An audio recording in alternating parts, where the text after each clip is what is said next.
నమస్తే. మొత్తానికి గులాబీ పార్టీలో ఒక రకమైనటువంటి అసహనం ఎక్కువగా వినిపిస్తుంది, కనిపిస్తుంది. దానికి ప్రధాన కారణం ఇటీవల తెలంగాణ ఎన్నికల్లో బీఆర్ఎస్ పార్టీ ఘోర ఓటమి చెందింది. ఇలాంటి క్రమంలో ఆ పార్టీ నుంచి ఎవరు కూడా బయటకొచ్చి ఇప్పటివరకు మాట్లాడల. అంటే ఓటమిని అంగీకరిస్తూ మాట్లాడితే పర్లా, అది కూడా చేయలా. కానీ తాజాగా ఆ పార్టీలో ఉన్నటువంటి నేతలు కొంతమంది పార్టీలో ఉన్నటువంటి కీలకమైనటువంటి నేతలపైనే ఆరోపణలు చేస్తున్నారు.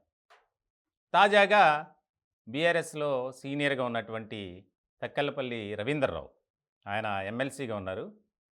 ఆయన కీలకమైనటువంటి వ్యాఖ్యలు చేశారు. జోకుడు బ్యాచ్ వల్లే బీఆర్ఎస్ పార్టీ ఓడిపోయింది.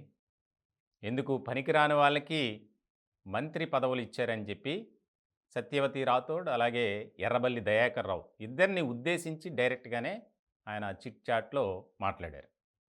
చాలా ఆసక్తి కలిగించే విషయం ఇది. ఎందుకనంటే ఇప్పటి వరకు ఎవ్వరూ కూడా బీఆర్ఎస్ పార్టీలో ఉన్నటువంటి నాయకులపై ఆ పార్టీలో ఉన్నటువంటి నేతలు ఆరోపణలు చేయలేదు. తాజాగా రవీంద్రరావు చేసినటువంటి ఆరోపణల నేపథ్యంలో గులాబీ పార్టీ అధినేత అంతర్మదనంలో పడ్డారు. అలాగే ఇప్పుడు తాజాగా వరంగల్ జిల్లా మహబూబాబాద్‌కు సంబంధించినటువంటి ఎమ్మెల్యే, అంటే మాజీ ఎమ్మెల్యే, ఇప్పుడు మొన్నటి వరకు ఎమ్మెల్యేగా ఉన్నారు, శంకర్ నాయిక్, ఆయన చేసినటువంటి వ్యాఖ్యలు కూడా తీవ్ర దుమారం రేపాయి. ఆయన ఏమన్నారంటే పార్టీలో ఉన్నటువంటి వారే కొంతమంది ఓడిపోవటానికి కారణమయ్యారు.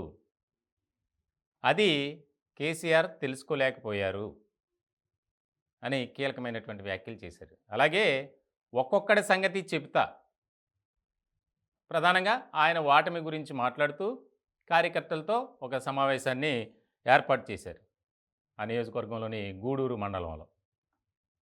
దానికి సంబంధించి అక్కడ సమావేశంలో ఆయన మాట్లాడినటువంటి మాటలు, ఆయన స్వామిమాల ధరించి ఉన్నారు. అయినా కూడా చాలా అగ్రెసివ్‌గా మాట్లాడారు. అంటే ఆయన కోపం, అసంతృప్తి ఎంతుందనేది స్పష్టంగా అర్థమవుతుంది.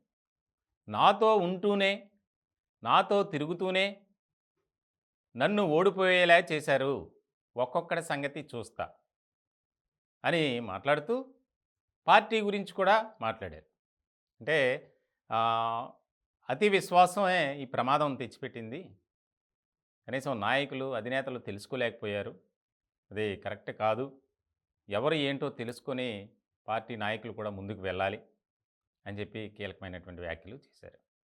ఇప్పుడు మొన్న రవీందర్‌రావు, ఇప్పుడు తాజాగా శంకర్ నాయిక్, వీరిద్దరూ చేసినటువంటి వ్యాఖ్యలు, ఆరోపణలు ఏవైతే ఉన్నాయో వాటిని బేరీజు వేసుకొని దాని మీద స్టడీ చేసి అసలు ఏంటి, ఎందుకు ఇలా జరుగుతుందనే దాని మీద ప్రత్యేక దృష్టి పెట్టారు కేసీఆర్. ఆయన హాస్పిటల్ నుంచి కూడా ఇటీవలే డిశ్చార్జ్ అయ్యారు. బంజారాహిల్స్‌లో నందినగర్ నివాసంలో ఆయన ఉన్నారు. అసలు ఇంకా ఎంతమంది బయటకు వస్తారు? చాలామంది నేతల్లో ఇదే రకమైనటువంటి అసంతృప్తి, అసహనం ఉంది. ఎందుకనంటే మరీ ఏకపక్షంగా వెళ్ళిపోయారు, మనకి తిరుగే లేదని ఒక భావనతో కేసీఆర్ వ్యవహరించారు. అందుకే ఈ ఘోరమైనటువంటి ఓటమి. పార్టీలో ఉన్నటువంటి నాయకులు కానీ, కార్యకర్తలు కానీ కష్టపడి పనిచేశారు.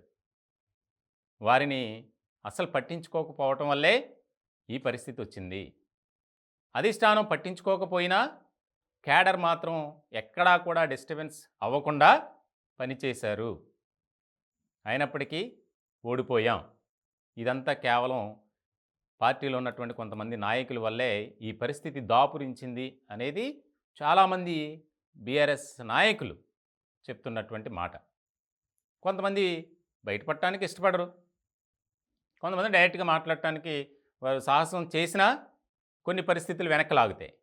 కానీ ఇప్పుడు రవీందర్‌రావు అలాగే శంకర్ నాయిక్ చేసినటువంటి వ్యాఖ్యలు తెలంగాణ వ్యాప్తంగానే కాదు, అలాగే ముఖ్యంగా బీఆర్ఎస్‌లో ఒక చర్చకు దారితీసాయనే చెప్పాలి.